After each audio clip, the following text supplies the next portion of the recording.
Hello everyone, welcome to fact study. आज की इस वीडियो में हम डिस्कस करेंगे यूपीएसआई 2025 के लिए करंट अफेयर्स का नेक्स्ट पार्ट। तो इस वीडियो को आप बहुत ध्यान से देखिएगा। मोस्ट इंपोर्टेंट क्वेश्चन सेलेक्ट किए गए हैं आपके एग्जाम के लिए।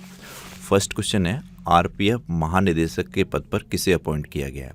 तो ये फर्स्ट टाइम कोई लेडी आरपीएफ महानिदेशक के पद पर अपॉइंट हुई हैं, तो इनका नाम है Sonali Mishra. Option B right answer है। तो क्वेश्चन इस तरीके से भी पूछा जा सकता है, आरपीएफ महानिदेशक के पद पर पहली महिला कौन अपॉइंट हुई? तो ये सोनाली मिश्रा नाम ध्यान रखिएगा, मोस्ट इंपोर्टेंट हो जाता है जब कोई फर्स्ट वुमेन अपॉइंट होती है किसी भी अच्छे पद पर, बड़े पद पर। नेक्स्ट क्वेश्चन है, किसने विंबलडन 2025 पुरुष एकल खिताब जीता? तो विंबलडन 2025 पुरुष एकल खिताब जीता है जेनिक सिनर ने। इटली के खिलाड़ी हैं ये, जेनिक सिनर। ऑप्शन सी इसका राइट आंसर है। जेनिक सिनर से जुड़े हुए ये पॉइंट है। तो ये सबसे इंपॉर्टेंट ये क्वेश्चन भी पूछ लिया जाता है, खिलाड़ी का संबंध किस देश से? तो ये इटली ध्यान रखना है, यहाँ की पीएम जॉर्जिया मेलोनी है, ये ध्यान रखिएगा आप।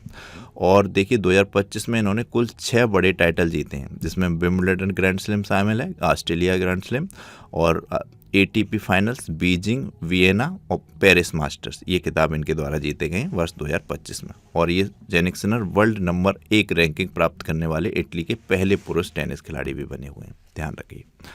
नेक्स्ट क्वेश्चन है, किस देश ने पहली इलेक्ट्रिक ट्रक प्रोत्साहन योजना शुरू की? तो पहली इलेक्ट्रिक ट्रक प्रोत्साहन योजना भारत देश के द्वारा शुरू की गई है। ये देखिए एक पहल चलती है भारत सरकार की, प्रधानमंत्री ई ड्राइव पहल। इसी पहल के तहत भारत देश की पहली इलेक्ट्रिक ट्रक या कहें ई ट्रक प्रोत्साहन योजना शुरू की गई है। इस योजना के तहत जो लोग जो भी खरीदना चाहेंगे ई ट्रक, इलेक्ट्रिक वाले ट्रक, उनको 9.6 लाख रुपए की सब्सिडी भारत सरकार के द्वारा मिलेगी। और यह प्रधानमंत्री नरेंद्र मोदी के हरित गतिशीलता और 2070 तक नेट जीरो उत्सर्जन के लक्ष्य की दिशा में एक महत्वपूर्ण कदम भी माना जा रहा है ई ट्रक पहल। तो इम्पोर्टेंट है, ध्यान रखिए। देखिए जो भी इम्पोर्टेंट होता है, पर्यावरण से रिलेटेड कोई भी क्वेश्चन होता है उसको आप मान लीजिए इम्पोर्टेंट होता है। आज के टाइम में बहुत ज़्यादा स्थिति खराब है पर्यावरण की, तो ध्यान रखिएगा। नेक्स्ट क्वेश्चन है, कहाँ वर्ल्ड एक्सपो 2025 में भारत के चिनाब ब्रिज और अंजी ब्रिज को प्रदर्शित किया गया? तो ये वर्ल्ड एक्सपो 2025 जापान में हुआ है। यहीं पे भारत के चिनाब ब्रिज और अंजी ब्रिज और साथ में ही वंदे भारत एक को भी प्रदर्शित किया गया जापान में। तो ये ध्यान रखने, वर्ल्ड एक्सपो 2025 जापान में हुआ, यहाँ पर भारत की ओर से प्रदर्शित किए गए चिनाब ब्रिज, अंजी ब्रिज, इनको। नेक्स्ट क्वेश्चन है, कौन क्रूज भारत मिशन का नेतृत्व करने वाला पहला राज्य बन गया? क्रूज भारत मिशन पहली बार नेतृत्व किया गया है भारत के राज्य गुजरात के द्वारा। ऑप्शन सी इसका राइट आंसर है। देश के सबसे लंबे समुद्र तट वाला राज्य गुजरात क्रूज भारत मिशन का नेतृत्व करने वाला पहला राज्य बन गया। गुजरात से जुड़े हुए पॉइंट ध्यान रखिएगा। गुजरात भारत का सबसे लंबी तटीय रेखा वाला राज्य है, ये आपको ध्यान रखना है, कई बार एग्जाम में क्वेश्चन पूछा जाता है। और यहाँ पर तटीय रेखा की बात आई है तो वर्तमान में भारत की तटीय सीमा में परिवर्तन हुआ है, तो ये काफ़ी इंपॉर्टेंट पॉइंट है और एग्जाम में बार बार पूछा भी जा रहा है। तो ये मैंने मोस्ट इंपॉर्टेंट पॉइंट के तौर पे यहाँ पर ऐड किया है, तो इसको जान लीजिए। वर्तमान में भारत की तटीय सीमा बढ़कर 11,098.8 किलोमीटर की हो गई है। पहले यह सीमा 7,516.6 किलोमीटर की थी, लेकिन नए जो मापन है डिजिटल और जियो स्पेशलाइजेशन मापन के तौर पर 2024 में गृह मंत्रालय द्वारा ये अपडेट किया गया। तो ये सबसे ज़्यादा इंपॉर्टेंट लगा मुझे, तटीय रेखा की बात आई तो इसलिए मैंने इसको यहाँ पर ऐड कर दिया। तो इससे जोड़ के आप देखेंगे तो बहुत आसानी से आपको ये लर्न भी होगा, रिवाइज भी होगा। गुजरात की बात करें तो कैपिटल गांधीनगर है, भूपेंद्र भाई पटेल यहाँ के सीएम हैं, गवर्नर आचार्य देवव्रत हैं और वर्तमान में महाराष्ट्र राज्य का भी एडिशनल चार्ज इनके पास ही है, गवर्नर आचार्य देवव्रत के पास। गुजरात के लोक नृत्य कई बार एग्जाम में पूछे गए हैं, ग्रुप डी वगैरह में, गरबा, डांडिया, भवानी यहाँ के लोक नृत्य हैं, काफ़ी इंपॉर्टेंट हैं। और ये कपास और नमक में सबसे बड़ा उत्पादन राज्य है Gujarat. Nal Sarovar lake, Thol lake, Kankaria lake, Khijadiya lake ये गुजरात में है। गिर नेशनल पार्क भी गुजरात में है। शेरों की आबादी के मामले में गुजरात नंबर 1 पे है। इंपॉर्टेंट है, मोस्ट इंपॉर्टेंट पॉइंट है, मैंने आपको बता दिया। नेक्स्ट क्वेश्चन है, किस राज्य में स्थित जिंजी किला यूनेस्को विश्व धरोहर स्थल घोषित हुआ है? तो ये जिंजी किला बहुत ज़्यादा चर्चा में रहा। आपने देखा होगा जुलाई माह में न्यूज़ आई थी कि मराठा साम्राज्य के 12 किले यूनेस्को विश्व धरोहर स्थल में शामिल किए गए। तो इसमें 11 किले तो महाराष्ट्र में स्थित थे, एक किला जो था वो तमिलनाडु राज्य में था, जिंजी किला जिसका नाम था, और जो सबसे ज़्यादा चर्चा का विषय भी रहा। तो इसका right answer option C Tamil Nadu है। ये 12 किले कौन से? तो ये मराठा साम्राज्य के थे जो कि यूनेस्को की विश्व धरोहर स्थल में शामिल हुए, इनको देख लीजिए। ये देखिए इस तरीके से ऐड किए हैं मैंने। आप पेपर पेन लेके एक बार नोट कीजिएगा अपनी बुक पे, नोटबुक पे, आपको तुरंत लर्न हो जाएंगे। देखिए ये है महाराष्ट्र में स्थित रायगढ़ किला, फिर प्रतापगढ़, फिर लोहागढ़, फिर सिंधुदुर्ग, सुवर्णदुर्ग, विजयदुर्ग, उसके बाद है पन्हाला, सालहेर और फिर है शिवनेरी, खंडेरी। तो ये आपको बहुत आसानी से लर्न हो जाएंगे, एक बार आप इसको पेपर पेन लेके नोटबुक पे नोट करें। और 12वां है जो जिंजी किला तमिलनाडु का, ये ध्यान रखिएगा। नेक्स्ट क्वेश्चन है कर्नाटक ब्रिज, कहाँ के कर्नाटक ब्रिज का नाम बदलकर सिंदूर ब्रिज रखा गया है? तो ये मुंबई का है, महाराष्ट्र का। एक कर्नाटक ब्रिज कर्नाटक में भी है, लेकिन ये महाराष्ट्र के कर्नाटक ब्रिज का नाम रखकर बदलकर सिंदूर ब्रिज कर दिया गया है। ये 150 साल पुराना है, जो कि ब्रिटिश गवर्नर जेम्स रेविथ कर्नाटक के नाम पर इसका नाम रखा गया था। इसे अभी कुछ मरम्मत वगैरह भी की गई है, क्योंकि 2022 में से असुरक्षित घोषित कर दिया गया था, तो ये दोबारा से मरम्मत होकर इसका नाम बदल दिया गया है। इंपॉर्टेंट है, ध्यान रखिए। नेक्स्ट क्वेश्चन है वर्ष 2025 में किस राज्य सरकार ने गणेशोत्सव को राज्य का उत्सव, राज्योत्सव घोषित कर दिया है? तो महाराष्ट्र का राज्योत्सव बन गया है अब ये गणेश पर्व पे मनाया जाना। महाराष्ट्र में आप देखा गणेश चतुर्थी और गणेश उत्सव बहुत ज़्यादा धूमधाम से मनाया जाता है, तो महाराष्ट्र का राज्योत्सव घोषित कर दिया गया है गणेश उत्सव को। मोस्ट इंपॉर्टेंट है, बार बार पूछा भी जा रहा है इंपॉर्टेंट क्वेश्चन, तो ध्यान रखिएगा, वेरी इंपॉर्टेंट है। नेक्स्ट क्वेश्चन देखते हैं, जुलाई 2025 में किसने प्रोटीन की गति को डिकोड करने में एक नया एआई सिस्टम विकसित किया? तो प्रोटीन की गति को डिकोड करने का एक नया एआई सिस्टम माइक्रोसॉफ्ट के द्वारा विकसित किया गया। ऑप्शन बी राइट आंसर है। माइक्रोसॉफ्ट ने बायोमोलिक्यूलर एम्यूलेटर फर्स्ट नामक एक नया एआई सिस्टम विकसित किया, और यह प्रोटीन की गति को डिकोड करने का और दवा खोज में तेजी लाने की में मदद करेगा। यह सिस्टम, यह एक डीप लर्निंग मॉडल है जो केवल एक जीपीयू का उपयोग करके प्रति घंटे हजारों प्रोटीन संरचनाएं उत्पन्न करता है। तो आपको ध्यान रखना है कि प्रोटीन की गति को डिकोड करने का एक नया एआई सिस्टम माइक्रोसॉफ्ट के द्वारा विकसित किया गया है। माइक्रोसॉफ्ट की बात करें तो इसकी स्थापना 4 अप्रैल 1975 को बिल गेट्स और पॉल एलन ने की थी। वर्तमान में इसका हेडक्वार्टर अमेरिका के वाशिंगटन डीसी में है। इसके सीईओ बहुत पूछे जाते हैं एग्जाम में, तो भारतीय मूल के सत्या नडेला वर्तमान में माइक्रोसॉफ्ट के सीईओ हैं। ये बहुत पूछा जाता है क्वेश्चन। नेक्स्ट क्वेश्चन है वर्ष 2025 में किसने 2025 का पेन पिंटर पुरस्कार जीता है? तो ये पेन पिंटर पुरस्कार विजेता रही हैं लीला अबुलेला।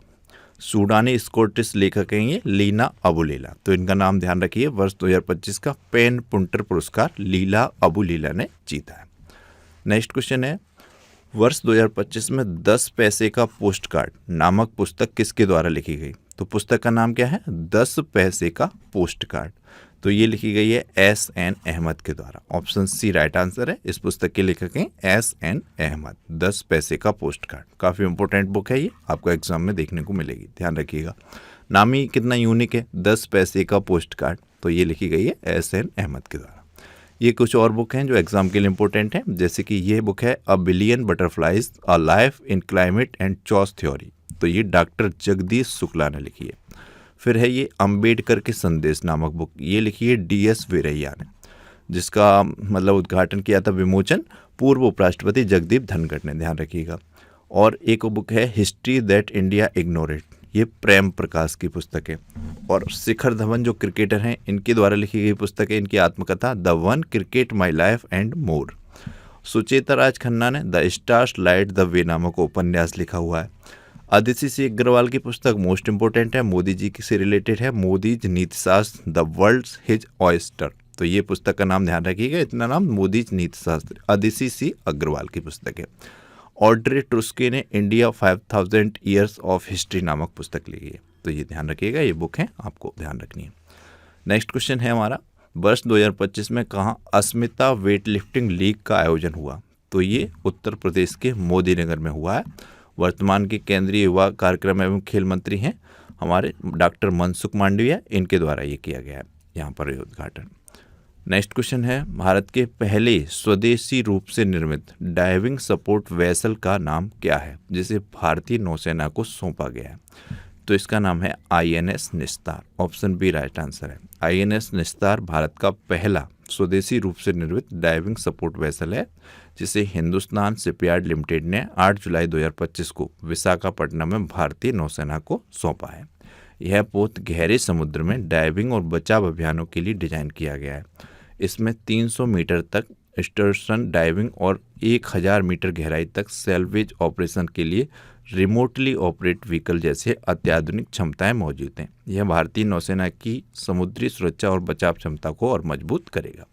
तो ये इससे जुड़ी हुई इंफॉर्मेशन डिटेल में मैंने आपको बता दी। तो ये ध्यान रखना है, भारत का पहला स्वदेशी रूप से निर्मित डाइविंग सपोर्ट वेसल का नाम है INS निस्तार, जो भारतीय नौसेना को सौंप दिया गया है। नेक्स्ट क्वेश्चन है, जुलाई 2025 में विश्व प्रसिद्ध श्रावणी मेला कहाँ आयोजित हुआ? तो ये झारखंड के देवघर में आयोजित होता है प्रतिवर्ष। श्रावणी मेला विश्व प्रसिद्ध है। बिहार के सुल्तानगंज स्थित उत्तर वाहिनी गंगा से लेकर झारखंड के देवघर में स्थित बाबा धाम तक 108 किलोमीटर लंबे क्षेत्र में एशिया का सबसे लंबा मेला माना जाता है श्रावणी मेला। तो ये ध्यान रखना है, कई एग्जाम में मेले से संबंधित क्वेश्चन पूछे जाते हैं। तो ये श्रावणी मेला देवघर में लगता है, झारखंड में है देवघर, और एशिया का सबसे लंबा मेला माना जाता है। नेक्स्ट क्वेश्चन देखते हैं, जुलाई 2025 में गज मित्र योजना किस राज्य सरकार द्वारा शुरू की गई?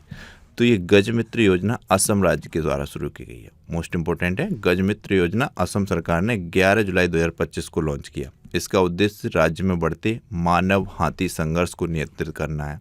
2000 से 2023 के बीच बताया जाता है 1400 से अधिक लोगों और 1200 हाथियों की जान चली गई थी। यह योजना स्थानीय लोगों को जागरूक कर और उचित उपायों के जरिए हाथियों और इंसानों के बीच टकराव को कम करने पर केंद्रित है। तो गज मित्र योजना असम की है, जिसका मुख्य उद्देश्य है इंसानों और हाथियों के बीच गतिरोध ना हो, एक दूसरे की जान ना जाए, उसे बचाया जा सके, लोगों को जागरूक किया जा सके कैसे हाथियों को नियंत्रित करना है।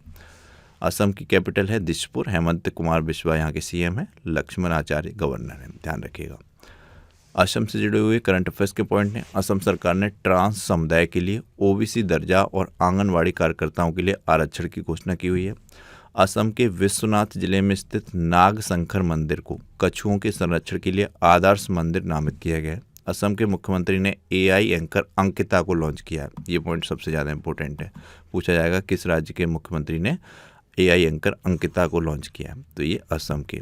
उन्नत रोबोटिक सर्जरी मशीन मेडी जॉर्विस का उद्घाटन गुवाहाटी स्थित स्टेट कैंसर इंस्टीट्यूट में किया गया। रंगोली बिहू उत्सव असम में मनाया जाता है। बहुत बार पूछा गया है क्वेश्चन, रंगोली बिहू उत्सव किस राज्य से संबंधित है? तो असम। असम सरकार अपना स्वयं का उपग्रह भी लॉन्च करने का निर्णय ले रही है।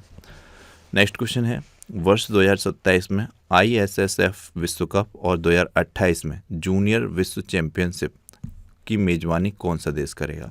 तो अपना प्यारा देश भारत करेगा। International shooting sports federation world cup 2027 और इसके अलावा 2028 जूनियर विश्व चैंपियनशिप, इसकी मेजबानी भारत को मिली हुई है, भारत करेगा। ये कुछ और पॉइंट हैं इंडिया से करंट अफेयर्स रिलेटेड। भारत दुनिया का चौथा सबसे बड़ा बायोफ्यूल उपभोक्ता बना है। 10.2 सेकंड से कम समय में 100 मीटर दौड़ने वाले पहले भारतीय अनिमेश कूजर हैं।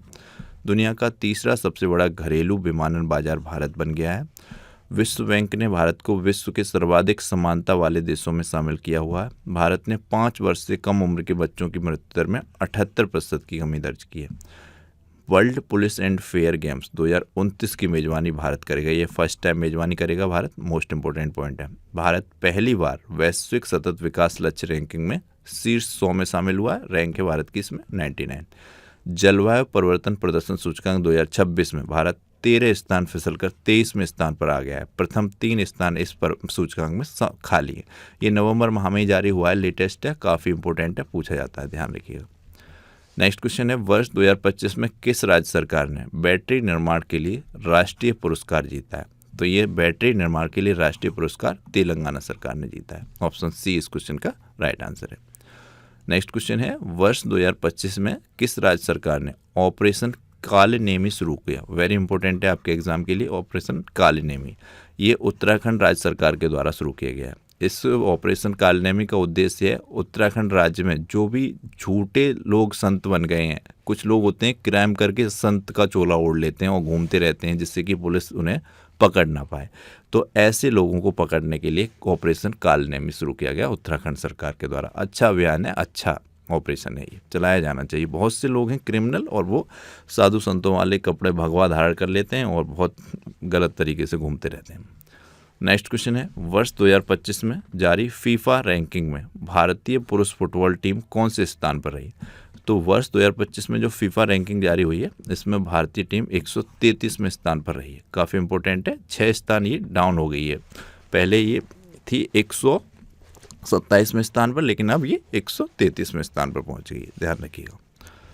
नेक्स्ट क्वेश्चन है, वर्ष 2025 में टाइम 100 क्रिएटर्स लिस्ट में शामिल होने वाली पहली भारतीय कौन बनी? तो ये बनी है प्राजक्ता कोहली। ऑप्शन सी इस क्वेश्चन का राइट आंसर है। टाइम 100 क्रिएटर्स लिस्ट में शामिल होने वाली फर्स्ट भारतीय हैं प्राजक्ता कोहली। नेक्स्ट क्वेश्चन है, वर्ष 2025 में किसने विंबलडन 2025 महिला एकल खिताब जीता? तो ये महिला एकल जीता है इगा स्विटेक ने। ऑप्शन सी राइट आंसर है इस क्वेश्चन का, ध्यान रखिएगा। इगा स्विटेक से जुड़े हुए पॉइंट हैं, पोलैंड की खिलाड़ी हैं और पहली पोलैंड की कोई खिलाड़ी हैं जिन्होंने विंबलडन खिताब जीता है और इनके करियर का भी ये फर्स्ट विंबलडन ग्रैंड स्लैम है। और इसके अलावा 2025 में इन्होंने बड़े बड़े जो खिताब जीते हैं वो हैं विंबलडन, ये फिर सिनसिनाटा ओपन और सियाल ओपन। 3 खिताब ये आपको ध्यान रखने हैं, इगा स्विटेक से रिलेटेड है। नेक्स्ट क्वेश्चन है, कहाँ आयोजित विश्व धरोहर समिति के 47वें सत्र में मराठा सैन्य परिदृश्य को यूनेस्को की विश्व धरोहर सूची में शामिल किया गया? तो ये पेरिस में आयोजित हुआ था। ऑप्शन बी राइट आंसर है इस क्वेश्चन का, ध्यान रखिएगा। किस देश के खमेर रूज स्थलों को यूनेस्को विरासत सूची में शामिल किया गया? तो ये कंबोडिया में किस देश के खजेर रूज स्थलों को यूनेस्को विरासत सूची में शामिल किया गया? तो कंबोडिया के ये खमेर रूज स्थल हैं, इनको यूनेस्को विरासत सूची में शामिल किया गया है। नेक्स्ट क्वेश्चन है, वर्ष 2025 में पांडुलिपि विरासत पर पहले वैश्विक सम्मेलन की मेजबानी किसने की? तो ये अपने प्यारे देश भारत ने की है। काफ़ी इंपॉर्टेंट क्वेश्चन है, फर्स्ट टाइम भारत ने पांडुलिपि विरासत पर पहले वैश्विक सम्मेलन का मेजबान की है, तो ध्यान रखिएगा। ऑप्शन बी राइट आंसर है, सितंबर माह तक चलिए। नेक्स्ट क्वेश्चन है, किस राज्य का ऑर्थकुल पुलिस स्टेशन भारत का पहला ISO प्रमाणित स्टेशन बना है? तो ये केरल राज्य का है। ऑप्शन सी राइट आंसर है इसका, केरल राज्य का ऑर्थुंकल पुलिस स्टेशन भारत का पहला ISO प्रमाणित स्टेशन बना है। देखिए इससे जुड़ा हुआ इन्फॉर्मेशन है, केरल के अलुपुरी जिले का ऑर्थकुल पुलिस स्टेशन देश का पहला पुलिस थाना बन गया है जिसे ISO प्रमाण मिला है। तो यह प्रमाण पत्र भारतीय मानक ब्यूरो BIS द्वारा 10 जुलाई 2025 को औपचारिक रूप से प्रदान किया गया। यह सम्मान पुलिसिंग और सार्वजनिक सुरक्षा में उत्कृष्ट सेवा गुणवत्ता के लिए दिया गया है। ये देखिए केरल की कैपिटल है तिरुवनंतपुरम, पिनरई विजयन यहाँ के CM हैं, राजेंद्र लेकर गवर्नर हैं। और केरल में आप सब जानते हैं शांत घाटी है और भी ये चीज़ें हैं, आप देखिएगा अन्नाईमुड़ई 16, मैथिकेटन 16, पमंडम 16, साइलेंट वैली, अरविंदकरम, पेरियर नेशनल पार्क, थेयम त्यौहार, ये सब केरल से जुड़े हुए हैं। ओणम त्यौहार, ये सब आप देखिएगा। जब भी आपको ये PDF मिला करें इनको आप जरूर पढ़िए कीजिए पॉइंटों को। नेक्स्ट क्वेश्चन है, भारतीय सेना ने श्री अमरनाथ यात्रा की सुरक्षा के लिए कौन सा ऑपरेशन शुरू किया? तो श्री अमरनाथ सुरक्षा के लिए ऑपरेशन शिवा शुरू किया गया भारतीय सेना के लिए जुलाई मंथ में। ऑप्शन ए इसका राइट आंसर है। भारतीय सेना ने श्री अमरनाथ यात्रा की सुरक्षा के लिए एक उच्च तीव्रता वाला वार्षिक सुरक्षा अभ्यास ऑपरेशन शिवा 2025 आयोजित किया। इसके अलावा देखिए ऑपरेशन चर्चा में रहते हैं, कई ऑपरेशन भारतीय सेना के द्वारा चलाए गए हैं पिछले समय में, तो इनसे क्वेश्चन बनते हैं, तो ये एक साथ मैंने ऐड कर दिए। जैसे ये देखिए ऑपरेशन विजय, ये 1961 में चलाया गया था, काफ़ी बार एग्जाम में पूछा गया है। गोवा, दमन और दीव को पुर्तगालियों से मुक्त करने के लिए ये ऑपरेशन विजय चलाया गया, तो बहुत बार ये रिपीट होता है एग्जाम में। फिर है ऑपरेशन मेघदूत, ये भी बहुत बार पूछा गया है। सियाचिन ग्लेशियर पर नियंत्रण पाने के लिए यह अभियान भारतीय सेना के द्वारा चलाया गया था।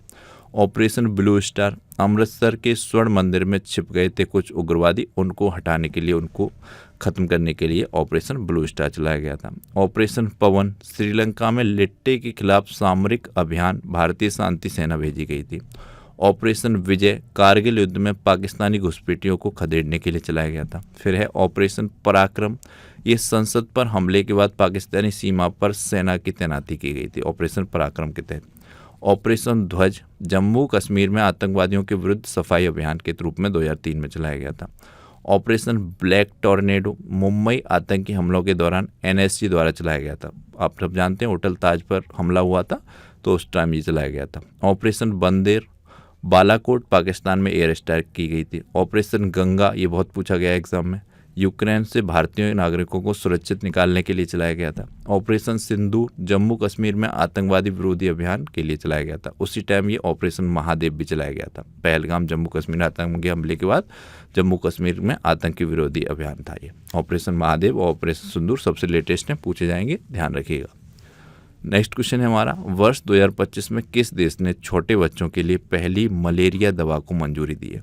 तो ये स्विट्जरलैंड के द्वारा दी गई है। ऑप्शन सी राइट आंसर है। स्विट्जरलैंड ने नवजात शिशुओं और छोटे बच्चों के लिए पहली बार मलेरिया के उपचार की दवा कॉर्टम को मंजूरी दे दी है। यह दवा नॉर्वर्टिस द्वारा विकसित की गई है। यह दवा उन नवजात शिशुओं के लिए बनाई गई है जिनका वजन 2 से 5 किलोग्राम का है। तो डायरेक्ट ही क्वेश्चन पूछा जाएगा, किस देश ने छोटे बच्चों के लिए पहली मलेरिया दवा विकसित की या मंजूरी दी है? तो ये स्विट्जरलैंड के द्वारा की गई है। स्विट्जरलैंड की कैपिटल बर्न है, कई बार एग्जाम में पूछी गई है। स्विस फ्रांस यहाँ की करेंसी है। वाइलो एमरेट यहाँ के प्रेसिडेंट हैं, ध्यान रखिएगा। नेक्स्ट क्वेश्चन है, किसे वर्ष 2025 संयुक्त राष्ट्र जनसंख्या पुरस्कार से सम्मानित किया गया?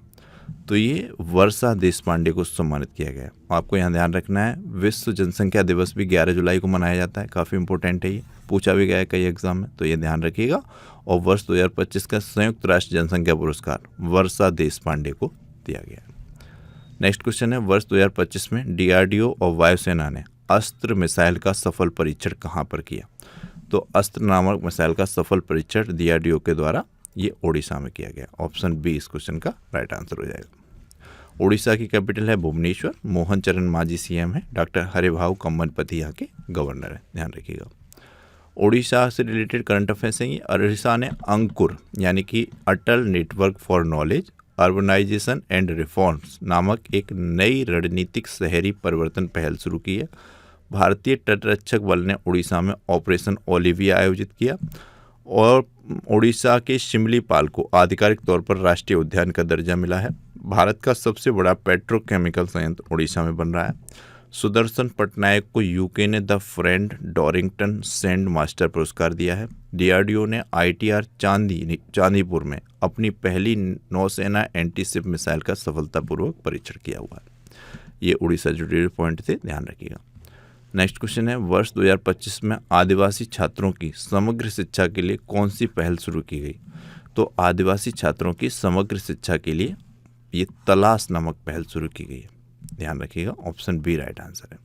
एकलव्य मॉडल आवासीय विद्यालयों ने छात्रों में समग्र उत्कृष्टता को बढ़ावा देने के लिए तलाश पहल शुरू की।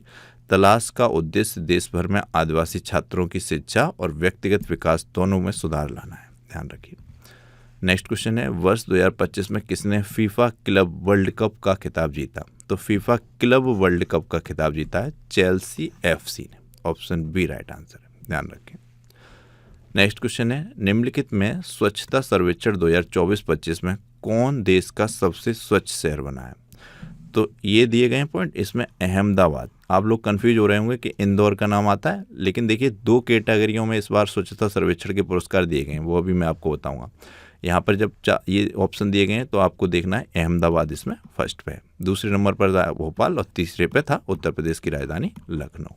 लेकिन इसमें कैटेगरी वाइज पूछा जाएगा, जब भी पूछा जाएगा। एक नई कैटेगरी बनाई गई 2024-25 में, इसका था कि जनसंख्या के आधार पर। देखिए ये मैंने यहाँ पर ऐड किया, जनसंख्या आधारित शहरी वर्गीकरण। पहली बार जनसंख्या के आधार पर शहरों का वर्गीकरण किया गया, जिससे शहरी स्थानीय निकायों के बीच निष्पक्ष तुलना और लक्ष्य सुधार संभव हो सके।